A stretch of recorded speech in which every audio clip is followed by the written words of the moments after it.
Story 1. This might sound weird, but if you went to my high school in Salem, Oregon, about 10 years ago, you'd probably remember a kid named Malcolm, or maybe not by name, but definitely by his presence. He was the kind of person who made people uncomfortable just by walking into a room. Malcolm wasn't tall or particularly scary looking, but something about him just felt wrong. He wore the same gray hoodie every single day, with the hood always up, no matter the weather. He had this dead stare, like he was looking through you, not at you. Even in bright classrooms, he'd keep these oversized sunglasses on, and after a while, teachers just stopped asking him to remove them. Everyone thought he was weird, but not in the usual way. He didn't talk to anyone unless he wanted something, and when he did speak, it was always cryptic, like he was trying to sound mysterious. I think the thing that stuck with people the most was his obsession with telling everyone he was a demon. He didn't say it like a joke or like he was trying to be edgy. He said it like he believed it, like it was a fact. One of his weirdest habits, and I swear I'm not making this up, was something he called adopting people. You'd just be sitting in the cafeteria or walking between classes, and if he suddenly liked you for whatever reason, he'd walk up and say, "You're adopted." That was it. No context, no follow-up, you were just adopted. I didn't know what it meant at first, but after a while I realized it was his way of saying you were safe from him, or something like that. It freaked people out, understandably, and most kids just avoided him altogether. Somehow, I ended up being one of the people he adopted. I didn't do anything special. I didn't talk to him. I didn't even look at him most of the time. But one day, he walked up to me in the hallway, said, "You're adopted," and then walked away. I was too stunned to even respond. I think he had a crush on me, if I'm being honest. Another girl, my friend Bree, was also adopted by him, but in her case, it was super obvious he liked her. He'd stare at her from across the lunchroom, follow her around school without saying a word. She hated it, and we all thought it was creepy, but no one really knew what to do. Our friend group, which included me, Bree, our friend Sam, and this other guy, Tyler, used to hang out behind the school on the dugout roofs. That's where we'd go to eat snacks, skip gym, or just waste time after class. One day, the conversation somehow shifted to Malcolm and his whole demon thing. We joked about it a lot, mostly to make ourselves feel better. I remember we came up with a fake name for him because saying Malcolm felt too serious. But for some reason that day, Bree said his real name out loud. Not once, not twice, but 3 times. And I remember this part like it happened yesterday. Right after she said it the 3rd time, Malcolm appeared. He didn't walk up from behind the bleachers or down the hill like a normal person. He jumped straight up onto the dugout with a baseball bat in his hand. We froze. He just stood there, silent, staring at us like we'd interrupted something important. It was the most unsettling moment of my high school life. Not terrifying, like in horror movies, but a deep, quiet kind of fear. A feeling like we crossed a line we didn't know was there. I gave him a nervous wave. He nodded back, only at me, and then jumped down and walked away. No words, just gone. We all looked at each other and laughed after he left, trying to play it off. But I knew something had shifted. Something about that moment didn't feel like just a coincidence. It felt like he had been waiting for someone to say his name 3 times. After that day on the dugout, we didn't really talk about Malcolm much. Not because we forgot, but because none of us wanted to invite whatever that was back into our lives. Still, the image of him appearing out of nowhere stuck with me. Like he'd been listening. Like he always was. Bree swore she'd never say his name again, and the rest of us followed her lead. But high school is high school, and eventually people forget. It happened again a few weeks later. I was hanging out at my friend Sam's place. It was a pretty normal weekend afternoon, nothing spooky about it. We were in his room, playing music and talking about who liked who. Just typical teenage gossip. Malcolm came up. I can't remember how. Maybe we were talking about the weirdest kids in school or something like that. What I do remember clearly is that Sam, without realizing it, said Malcolm's name 3 times in the conversation. Not in a chant or anything. Just naturally. I froze when I noticed it. I didn't say anything, but I felt that same deep chill I had felt in the dugout. Nothing happened right away, so I told myself I was just being paranoid. But about 15 minutes later, the doorbell rang.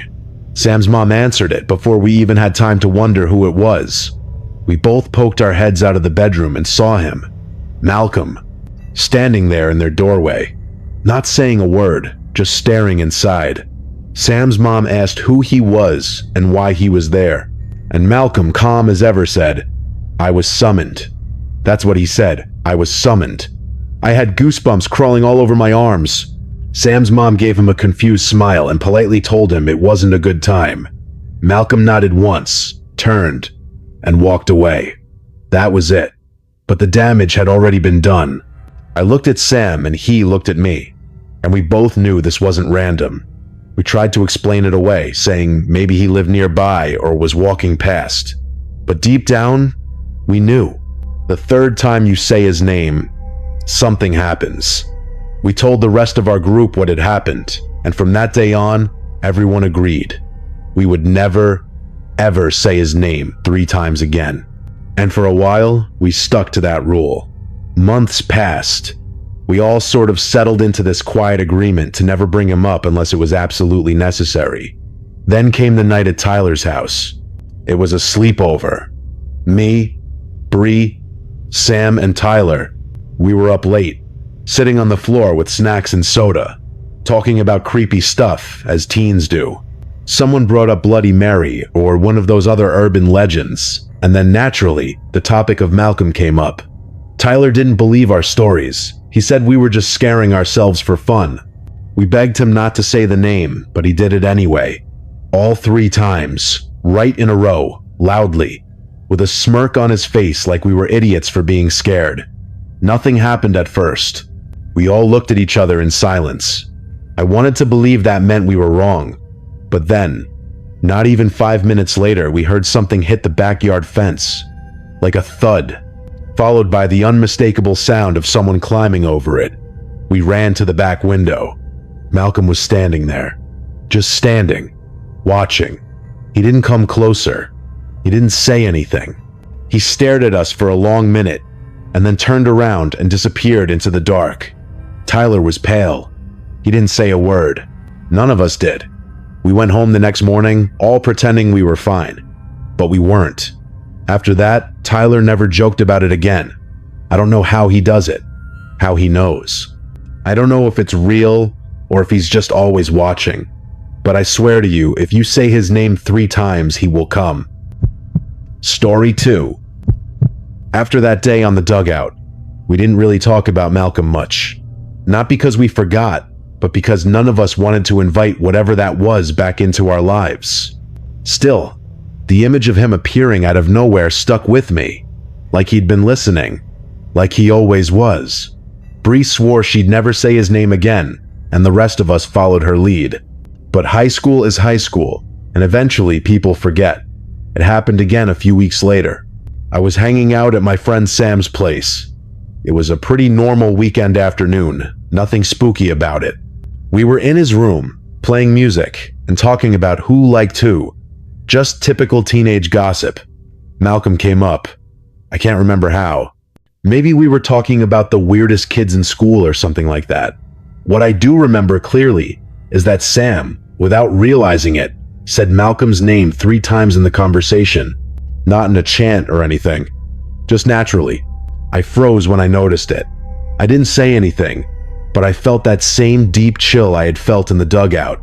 Nothing happened right away, so I told myself I was just being paranoid. But about 15 minutes later, the doorbell rang. Sam's mom answered it before we even had time to wonder who it was. We both poked our heads out of the bedroom and saw him, Malcolm, standing there in their doorway, not saying a word, just staring inside. Sam's mom asked who he was and why he was there, and Malcolm, calm as ever, said, "I was summoned." That's what he said. I was summoned. I had goosebumps crawling all over my arms. Sam's mom gave him a confused smile and politely told him it wasn't a good time. Malcolm nodded once, turned, and walked away. That was it. But the damage had already been done. I looked at Sam, and he looked at me, and we both knew this wasn't random. We tried to explain it away, saying maybe he lived nearby or was walking past. But deep down, we knew. The third time you say his name, something happens. We told the rest of our group what had happened, and from that day on, everyone agreed we would never, ever say his name 3 times again. And for a while, we stuck to that rule. Months passed. We all sort of settled into this quiet agreement to never bring him up unless it was absolutely necessary. Then came the night at Tyler's house. It was a sleepover. Me, Bree, Sam, and Tyler. We were up late, sitting on the floor with snacks and soda, talking about creepy stuff, as teens do. Someone brought up Bloody Mary or one of those other urban legends, and then naturally, the topic of Malcolm came up. Tyler didn't believe our stories. He said we were just scaring ourselves for fun. We begged him not to say the name, but he did it anyway. All 3 times, right in a row, loudly, with a smirk on his face like we were idiots for being scared.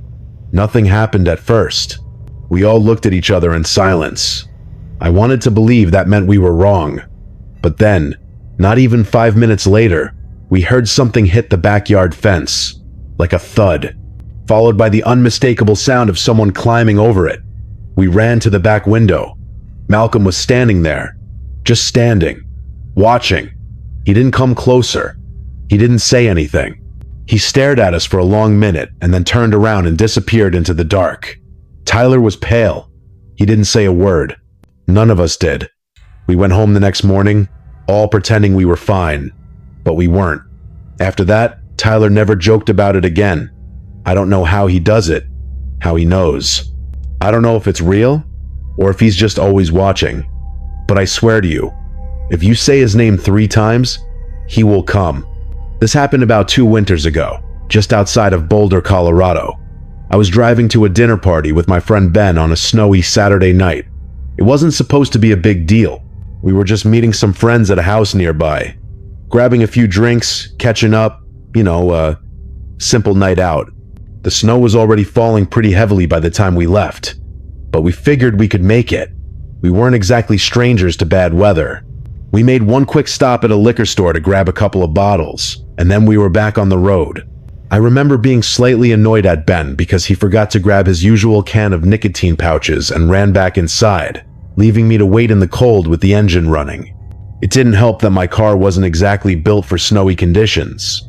Once he got back, we took off, and that's when things started to feel off. The roads were getting worse by the minute. It wasn't just snowing anymore. It was dumping. Visibility dropped fast, and we had to go slower than usual. I was already on edge from the conditions, but things felt especially quiet in the car. Not the peaceful kind of quiet, more like the air was heavy. We turned down a side road that would take us through a few residential blocks and eventually to our friend's place. It was supposed to be a shortcut, but looking back, I wish we had just stayed on the main road. As we turned the corner onto that street, we saw a car stop dead in the middle of the road. Its hazard lights were blinking, slow and rhythmic, casting a weird glow against the falling snow. Both front doors were wide open. That alone was weird enough. It didn't look crashed or anything, just parked there, hazards on, doors open like someone had gotten out in a hurry. I instinctively slowed down. I wasn't sure what to do. Ben told me to stop, said we should check if someone needed help, but something about it didn't sit right with me. Maybe it was the way the snow muffled everything, or how the light from the hazards looked too bright in all that white. I told Ben we should keep going. I said maybe someone else had already called for help, but he kept insisting. He said if it were me out there, I'd want someone to stop. That kind of guilt trip logic. And I guess he was right, in theory. But I've always had this instinct when something feels wrong, and this felt very wrong. I stopped the car about 30 feet behind the vehicle. We sat there in silence for a while, both of us staring at the blinking lights through the windshield. I kept expecting someone to come out from behind the car, or for a head to pop up, but nothing moved. It was just Still, Ben said he was going to check it out. I told him to wait, just give it another minute. He rolled his eyes and said waiting wasn't going to change anything. And before I could stop him, he opened the door and stepped out into the snow. I watched as he slowly walked toward the car, his footsteps crunching in the silence. I don't know why, but I couldn't shake the feeling that we were being watched, like eyes were on us, somewhere beyond the trees or maybe even right inside that car. I swear I saw something shift in the back seat, just a tiny movement, almost like a shadow flickering. My stomach dropped. I panicked and slammed on the horn. Ben jumped and looked back at me, his face confused. I gestured for him to come back. He hesitated for a second, then ran back to the car. I didn't wait. The second he shut the door, I hit the gas and got us out of there. Neither of us spoke for a while. I was shaking, not from the cold, but from something deeper, something I couldn't explain. And the worst part was, I didn't even know what I was afraid of. We didn't talk much during the rest of the drive. Ben was clearly annoyed, maybe even embarrassed. He kept saying I overreacted, that I scared him for no reason, and that there was probably a simple explanation for the car being there. I wanted to agree with him, just so the tension would go away, but I couldn't. Something about it still felt off, like I'd interrupted something before it could happen. The way the doors were left open, the way the snow had already started to pile up inside the car, the feeling like we weren't alone. It wasn't just paranoia. I knew it wasn't. We got to the dinner party about 20 minutes later, and things felt normal for the first time that night. Warm lights, familiar voices, the smell of food.it all helped. People laughed, passed drinks around, and made small talk. I tried to push what happened to the back of my mind and focus on being present. After all, nothing had actually happened. No one got hurt. Maybe I really had just let the storm get to my head. Hours passed, and I almost forgot about it. We were all sitting around in the living room, waiting for a few people to sober up before heading home. Someone turned on the television to check the weather. That's when everything came flooding back. The local news was on, and the reporter's tone was serious. She was talking about a carjacking that had happened earlier in the evening, less than 2 miles from where we saw that stopped car. My body went cold. According to the news, a woman and her teenage son were driving home when they came across a vehicle in the middle of the road. Doors open, hazards flashing. They stopped to help, thinking someone might be hurt or in trouble. As they got closer, 2 men jumped out from behind a snowbank. Another man emerged from the trunk. They were armed. They forced the woman to hand over her keys at gunpoint, stole both cars, and disappeared before the cops could even respond. The details were too similar. The timing, the location, the setup.it had to be the same car we saw. I looked over at Ben, and his face said everything. He looked stunned, pale. I didn't say I told you so. I didn't need to. We both knew. If I hadn't hit the horn when I did, if Ben had gotten any closer, there's a good chance we wouldn't be here right now. The party got quiet as we told the others what happened. People listened, wide-eyed and silent, as we described the blinking hazards, the open doors, the stillness in the snow. Nobody laughed. Nobody said we were overthinking. One of the guests even admitted he'd heard about a similar trap happening in another town a few years ago. Apparently it's a tactic, something that's been done before. And that's the scariest part. These things aren't always random. Sometimes they're planned, practiced, perfected. On the drive home later that night, Ben apologized. He didn't need to. I could tell he was shaken, even if he didn't want to admit it. I didn't say much. I just kept thinking about how close we came to being part of the news story instead of watching it. Now, whenever I see a car with its hazards flashing on the side of the road, I think twice. I don't care if that makes me a bad person or less compassionate. I'd rather be safe. I've always believed in trusting my gut, but that night, it might have actually saved our lives. Story 3. This all happened when I was around 10 years old, during one of those long, hot summers my family used to spend at my grandparents' lake house in Savannah, Georgia. The house was massive, old but well kept, and always full of people. My aunts, uncles, cousins, and sometimes even family friends who drop in for a weekend. It wasn't just a vacation home. It felt like a living, breathing thing, always busy, always loud. But despite the constant noise and movement, I always found a sense of peace there. That was until the nightmares started. At first, they were vague. I'd wake up sweating, heart racing, with only flashes of what I'd seen. Dark hallways, crying voices, being alone. But after a few nights, they became more intense. In one dream, I wandered the house calling out for my parents, only to realize no one was there. Every room was empty, every light off, like the house had swallowed everyone up and left me behind. In another, I watched my reflection in the mirror slowly smile back at me while I stood perfectly still, not moving at all. I didn't know how to talk about these dreams. I didn't want to sound childish, or worse, crazy. But the one person I felt safe telling was my Uncle Richard. He was my dad's older brother, and unlike most adults, he actually listened. He had this calm presence, always gentle, always patient. He was a licensed therapist too, which made me trust him even more. One afternoon, I pulled him aside while everyone else was out by the lake. I told him everything. The dreams, how real they felt, how I didn't want to sleep anymore because I was scared of what I'd see. He listened without interrupting, nodding along and taking it seriously in a way that made me feel less stupid. Then he said something that stuck with me.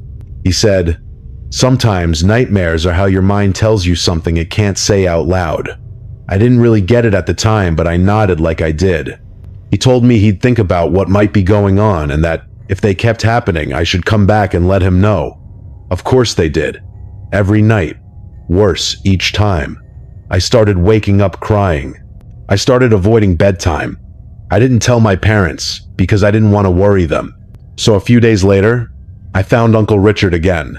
And this time, he seemed more thoughtful, like he had spent time really thinking it through.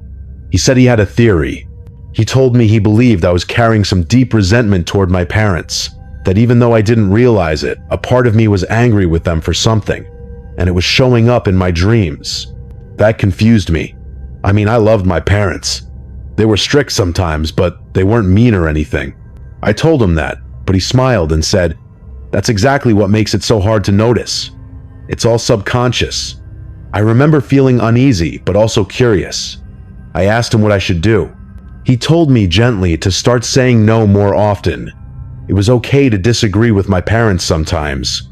That maybe if I let a little of that hidden anger out, the dreams would go away. Looking back, it sounds strange. An adult telling a 10-year-old to rebel a little. But at the time, I just wanted the nightmares to stop. So I listened. I started pushing back in small ways. Nothing major, just saying no to certain things, or being more stubborn than usual. My parents noticed. They weren't angry, just confused. But the dreams didn't stop. If anything, they became even darker. And that's when I went back to Uncle Richard a third time. This time, he looked almost excited, like he had been waiting for me. And what he said next scared me in a way no dream ever had. When I went back to Uncle Richard that third time, I remember feeling nervous, like I had already done something wrong just by showing up. I told him the dreams weren't getting better. They were getting worse. I didn't go into detail, but I didn't need to. He looked at me with this strange mix of concern and something else I couldn't place at the time. He asked if I had felt anything different, like a change inside me. I said no. He paused for a long moment, then said, "Your mind is too advanced for your body. It's trying to escape." That sentence didn't make sense to me. I asked him what that meant, and he said, "You're not supposed to carry this much consciousness at your age. Your dreams are trying to free you." I remember feeling cold, like the air in the room suddenly dropped. I asked him how to stop it. He looked hesitant, like he was debating whether to tell me. Then he said, "If you have one more dream like that, I'll show you what to do." That night, I didn't even get to the dream. I woke up sometime after midnight, not from a nightmare, but from this heavy feeling in my chest, like something was pressing down on me. I opened my eyes and just lay there, completely still. I couldn't move. Not because I was paralyzed, but because I didn't want to. I didn't want to see what might be in the room with me. It was too quiet. No crickets, no wind through the trees outside, just silence. I kept staring at the wall, too afraid to blink. And then I heard it, a whisper, right beside my ear. My name, spoken low and soft. I knew that voice. It was Uncle Richard. I turned over so fast I nearly fell off the bed, and he was there, standing next to me, eyes wide, hands slightly raised like he had been reaching for me.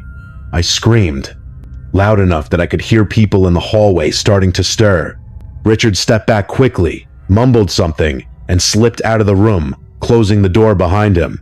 I sat there in the dark, frozen, my heart pounding so hard I thought it would burst. I didn't wait. I ran to my parents' room and told them everything. The dreams, what he said about my mind and my body, the whisper, all of it. My dad didn't even question it. He got up and stormed down the hallway to confront Richard. I followed, but by the time I got there, the shouting had already started.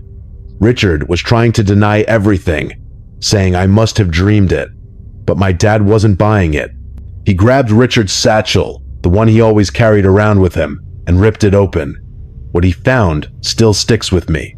Inside were pages of handwritten notes, printed articles about lucid dreaming, inducing nightmares, and controlling subconscious states. Some of them had my name on them, my actual name, personal details about me, dreams I had told only him. It was like he had been studying me, like I was an experiment. My dad kicked him out that night. Richard didn't fight it. He just gathered his things and walked out into the darkness. Later we found out he had even worse things on his computer, stuff I don't want to describe. He was arrested. We never saw him again. My parents still live in that same house, and I sometimes visit, but I won't sleep in that room. I won't even step inside it. Sometimes I wonder what would have happened if I hadn't woken up that night, if I hadn't turned over, if I hadn't screamed. I don't like to think about it too much, but every now and then, when I'm lying in bed and everything gets too quiet, I can still hear the whisper